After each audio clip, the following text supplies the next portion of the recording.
है इसके कौन कौन से पार्ट्स हैं, ये हमारे लिए समझना जरूरी है, क्योंकि हमें कुछ चेंजेस अलग-अलग पार्ट्स में करनी है, कुछ चेंजेस शुरू में, कुछ दरमियान में, कुछ एंड पे। तो जब तक हम उसके पार्ट्स को रिकॉग्नाइज नहीं करेंगे हम ये नहीं कर पाएंगे।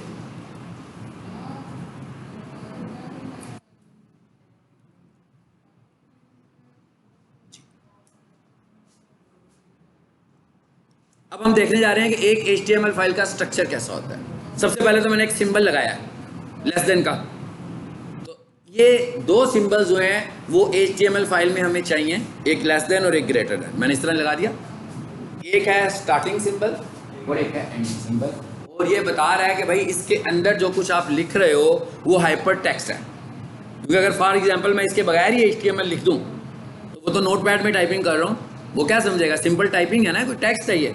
लेकिन मैं कहना चाह रहा हूँ कि ये हाइपर टेक्स्ट है जिसको मुझे किसी ब्राउज़र में लेकर जाना है, तो मैं इसको HTML कर देता हूँ। अब क्या हुआ, ये है आपकी फाइल का स्टार्ट। आपने HTML फाइल कैसे स्टार्ट करनी है, अभी आप कोडिंग को जाकर देखेंगे ना बार बार कंट्रोल यू करके, तो आप देखिएगा कि फाइल कहाँ से स्टार्ट हो रही होगी, HTML से फाइल स्टार्ट होगी, ठीक है। अच्छा, अब इसको मैं कहता क्या हूँ, मैं कह रहा हूँ टैग, यानी मैंने क्या किया, HTML का टैग लगा दिया। टैग लगाने के लिए मैंने क्या किया, एक लेस देन का निशान लगाया, एक ग्रेटर देन का निशान लगाया, बीच में लिख दिया HTML। तो मैंने कहा भाई ये HTML फाइल का हो गया स्टार्ट। तो इसका मतलब क्या हुआ, एक HTML फाइल का एंड भी होना चाहिए। और अब मैं इधर आया और लगा दिया /HTML। अब क्या हुआ, एक स्टार्ट और एक एंड, एक फाइल का स्टार्ट और एक फाइल का एंड, यानी मैंने एक लूप बना दिया कि भाई इसके अंदर मेरी HTML फाइल है सारी की सारी। तो सबसे पहले तो हमें इस तरह लूप बना के काम करना है। एक और चीज़ याद रखें कि एट द एंड हमने ये फाइल क्रिएट नहीं करनी है। एट द एंड तो वेबसाइट आएगी ना आपके पास, फिर तो कोडिंग तो बनी हुई होगी, आप ना स्टार्ट लगाएंगे ना एंड लगाएंगे, फाइल की कोडिंग है, खोलनी है, SEO शुरू कर देनी है। लेकिन आपको सीखने के लिए इसको कॉन्सेप्ट को अंडरस्टैंड करना पड़ेगा, अदरवाइज आप उस फाइल को अंडरस्टैंड नहीं कर पाएंगे। ले जी, मैंने एक एंटर किया, बीच में स्पेस ले ली। अब हम देख रहे हैं कि HTML फाइल के अंदर होता क्या है। एक HTML फाइल का एक हिस्सा होता है जिसे हम बोलते हैं हेड। नाम से पता लग रहा है भाई, हेड टॉप पोर्शन, सबसे ऊपर वाला हिस्सा जो है वो हेड है। और इसका मतलब क्या हुआ, उसका भी एंड होना चाहिए। अब आप एक चीज नोट करें, एंड करते हुए मैं कुछ कॉमन लिख रहा हूँ, स्लैश, यानी आपने किसी भी टैग को, इसे हम टैग बोल रहे हैं, आपने किसी भी टैग को एंड करना है तो कैसे करना है, स्लैश के साथ एंड करना है और उसके नाम के साथ एंड करना है। यानी जो भी उसका नाम है उसके साथ सिर्फ आपने स्लैश लगाना है। यानी कॉमन क्या है एंड करने के लिए, स्लैश करैक्टर। अच्छा, अब इसका मतलब क्या होगा, मैंने जो कुछ भी हेड में लिखना होगा वो यहाँ लिखेंगे, फिलहाल मैं कुछ नहीं लिख रहा। अच्छा, अब उसके बाद तीसरा हिस्सा कौन सा है इसका, बॉडी। तो बॉडी का एंड कैसे होगा, स्लैश के साथ। इसका मतलब क्या हुआ। अच्छा, अब आप ये समझ लेते हैं, ये मैंने वेबसाइट का स्ट्रक्चर बना दिया आपको, HTML फाइल, किसी भी HTML फाइल का स्ट्रक्चर बनाकर दे दिया, और इससे नीचे जो है स्लैश बॉडी के नीचे जो कुछ भी होगा वो फुटर होगा। चाहे मैं फुटर लिख दूं या ना लिखूं, लेकिन इसके नीचे जो कुछ भी होगा वो वेबसाइट का फुटर होगा। यानी मैं जिस चीज को ये चाहता हूं कि ये वेबसाइट के फुटर के तौर पर नजर आए, उसको मैं बॉडी के एंड पे जाके लिख दूंगा तो वो फुटर बन जाएगा खुद ही। ठीक है, फुटर डिजाइन देखते हैं ना अक्सर, ब्लैक कलर में एक बॉर्डर सा बना होता है, ब्लैक कलर होता है, उसके ऊपर छोटे छोटे बटन्स बने होते हैं, उसको फुटर बोलते हैं। ठीक है, अच्छा, अब ये तो हो गया एक स्ट्रक्चर। सबसे पहले तो हमें ये समझना है। अब हम जरा ये समझते हैं कि जो हमारी वेबसाइट दिखती है, मैंने लिखा professional kitchen equipment .eckitchen.org, enter, क्या हुआ, वेबसाइट खुल गई। जब वेबसाइट खुली तो सामने एक लोगो नजर आया, मेन्यू नजर आया, सोशल मीडिया के बटन्स आपको नजर आ रहे थे, एक स्लाइडर नजर आया, नीचे स्क्रॉल किया, टेक्स्ट नजर आया, तस्वीरें नजर आई, यही सब कुछ नजर आ रहा है। एंड पे जा रहा हूँ, फुटर नजर आया, वेबसाइट खत्म हो गई। ये सारा जो पार्ट है, ये कौन सा पार्ट है, ये सारे का सारा पार्ट है बॉडी का। यानी आपकी वेबसाइट किधर नजर आ रही है, बॉडी में नजर आ रही है, हेड में नहीं नजर आ रही। आपकी वेबसाइट कहाँ नजर आ रही है, बॉडी में नजर आ रही है। इसका मतलब क्या हुआ कि दिखाने वाला वेबसाइट का जो हिस्सा है वो कहाँ डिजाइन होगा, बॉडी में होगा, वो हेड में नहीं होगा। हेड में जो कुछ हमने लिखा होगा वो पेज में नजर नहीं आएगा। वो कहाँ नजर आएगा, इसको भी अभी हम डिस्कस करेंगे। बेसिकली हेड वाला पोर्शन को हम बोलते हैं डिक्लेरेशन पार्ट, डेफिनेशंस। यानी अगर आपने कोई चीज़ डिक्लेयर करनी है, कोई चीज़ डिफाइन करनी है, तो वो हम कहाँ पर लिखते हैं? हेड में। और अगर मैं अभी आपको वो वेबसाइट दिखाकर कहूँ कि इसमें से हेड कौन सा है और बॉडी कौन सी है, जी इस पर आए। इस वक्त जो हेड वाला पार्ट है ना, इस वक्त जो हेड वाला पार्ट है वो क्या है? वो जहाँ पर मैंने माउस रखा हुआ है, ये आपको शायद नज़र भी नहीं आ रही पूरी तस्वीर, है ना? चलो अब आएगी नज़र, जी अब आ रही है। इसके साथ बिल्कुल लेफ्ट पर एक छोटा सा आइकॉन भी बना हुआ है, छोटा सा आइकॉन है बहुत ज़्यादा, और साथ एक पैरेलल नाम लिखा हुआ है। ये जो दोनों काम है ये हेड में हुए हैं। इसके अलावा आपको इस पूरी वेबसाइट में जो कुछ भी स्क्रीन पे नज़र आ रहा है ये सारी की सारी वेबसाइट की बॉडी है।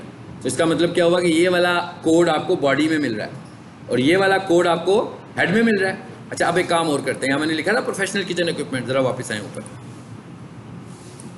ये इस वक्त मैं किस पार्ट पे हूँ? इस वक्त हूँ मैं सर्च पर, SERC, सर्च। सर्च किसे बोलते हैं? Search engine result page. यानी मैंने मोबाइल पकड़ा, गूगल पर क्लिक किया तो एक बार सी आ जाती है ना, जहाँ पर मैं अपनी क्यूरी लिखता हूँ तो मुझे क्या देखना है। हम अपनी क्यूरी लिखते हैं ना कि मुझे क्या देखना है, मैं क्या देखना चाह रहा हूँ, उसको हम बोलते हैं सर्च। सर्च मतलब सर्च इंजन रिजल्ट पेज। क्या बोलते हैं उसे? सर्च इंजन रिजल्ट पेज, मतलब उस हिस्से को हम बोलते हैं सर्च। अब ये मैं सर्च पे, उस वक्त सर्च पे मैंने क्यूरी लिखी है, क्यूरी लिखने के बाद कुछ रिजल्ट्स मुझे नजर आए हैं। इस दफ़ा वेबसाइट खुली नहीं है, खुली है? इस दफ़ा वेबसाइट खुली नहीं है, वेबसाइट ओपन नहीं हुई है, वेबसाइट अभी सिर्फ सर्च पे नज़र आ रही है। तो अब हम ये देखते हैं कि जब वेबसाइट खुलती नहीं है तो जो कंटेंट नज़र आता है वेबसाइट का वो कहाँ से नज़र आता है? जी कहाँ से नज़र आ रहा है? देखें, हेड से नज़र आ रहा है। क्या नज़र आ रहा है? एक URL। अच्छा, URL के बाद क्या नज़र आ रहा है? हेडिंग। हेडिंग के बाद एक और कंटेंट नज़र आ रहा है, वो कौन सा कंटेंट है? मेटा। मेटा डिस्क्रिप्शन, जिसको हम डिस्कस करेंगे। मेटा डिस्क्रिप्शन भी हेड में लिखते हैं, यानी टाइटल भी हेड में, मेटा डिस्क्रिप्शन भी हेड में, और जो तस्वीर नजर आ रही है आपको ऊपर छोटी सी, जो मैंने आपको टाइटल में दिखाई थी, उसे हम बोलते हैं फेविकॉन। फेविकॉन भी हेड में। तो इसका मतलब है तीन चीजें जो हेड की हैं, यही तीन चीजें हमने फोकस करके सीखनी है ऑप्टिमाइजेशन के। तीन चीजें कौन सी? ये वाली तस्वीर, ये वाला, ये हेडिंग है, साफ पता लग रहा है ना, ये हेडिंग है, टाइटल है, ये जिसको हेडिंग नहीं कहना, हमने टाइटल बोलना है।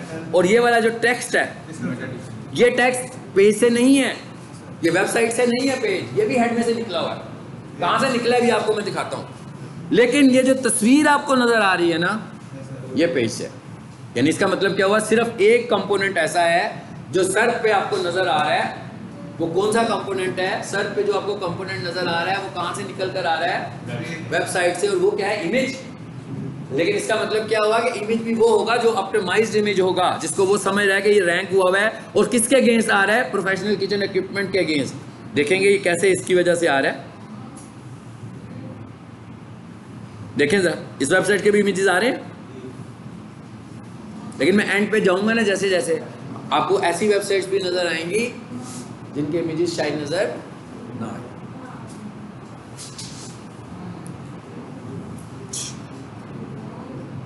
ठीक है, समझ में आ गई बात की। और फाइनली सिर्फ एक चीज देखते हैं, और वो क्या कि भाई ये कौन सा टेक्स्ट है।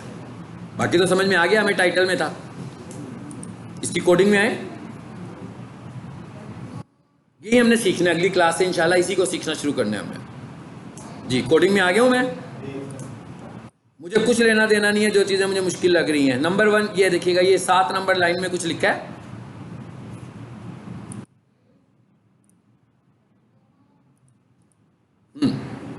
सात नंबर लाइन पे कुछ लिखा हुआ है। सॉरी 7 नंबर मैंने बोला है, 8 नंबर पे देखिए। Meta name equals to description. ये वो टेक्स्ट है जो आप उधर वेबसाइट पे देख रहे हो। यही लिखा हुआ था ना, पढ़ के देखें आगे। दस्तगीर इंजीनियरिंग सप्लायर्स, यही लिखा हुआ था, यही है। तो इसका मतलब क्या हुआ कि ये टेक्स्ट भी कहां से निकला है? ये टेक्स्ट भी हेड में से निकला है, टाइटल भी हेड में से निकला, फेविकॉन भी हेड में से निकला। फेविकॉन मैं किसे बोल रहा हूं? इस तस्वीर को, इसको नहीं बोल रहा, ध्यान में रखिएगा, ये फेविकॉन। अच्छा अब ये देखें जरा, ये कहाँ है, फेविकॉन भी देखते हैं। ये टाइटल भी नजर आ गया आपको लाइन नंबर 11 में? मैं क्या लाइन नंबर 11 में टाइटल भी नजर आ रहा है? लाइन नंबर कौन सी लाइन है जी? 8 में डिस्क्रिप्शन नजर आ रहा है। ये दो चीजें हमारे काम की हैं। अच्छा अब आ जाते हैं नीचे, और यहां पर कहीं फेविकॉन लिखा हुआ आएगा, लाइन नंबर 44 लिखा हुआ है, लिखा है फेविकॉन, ये फेविकॉन है। फेविकॉन का क्या मतलब? एक तस्वीर है ना जो छोटी सी नजर आ रही है आइकॉन की शक्ल में, एक तस्वीर है जो हमें आइकॉन की शक्ल में नजर आ रही है, ये उसका टैग है। ये समझने हैं हम लोगों ने, यानी कि आप समझो कि ऑप्टिमाइज करने के लिए मुझे फेविकॉन लगाना है, ऑप्टिमाइज करने के लिए मुझे टाइटल फिट करना है, ऑप्टिमाइज करने के लिए मुझे मेटा डिस्क्रिप्शन लिखनी है। तो समझें, आपको ये भी पता लग गया कि वेबसाइट को रैंक तो ये 3 चीज़ें करा रही हैं असल में, क्योंकि कंटेंट तो यहाँ से उठा रहा है, क्योंकि ये हेड में है। और याद रखिए कि क्राउलर, अगले लेक्चर में मैं बताऊंगा व्हाट इज क्राउलर। क्राउलर क्या है बेसिकली? क्राउलर वो है जो आपकी वेबसाइट के एनालिसिस कर रहा है कि भाई मुझे इसे रैंक करवाना है, इसे इंडेक्स करना है कि नहीं करना।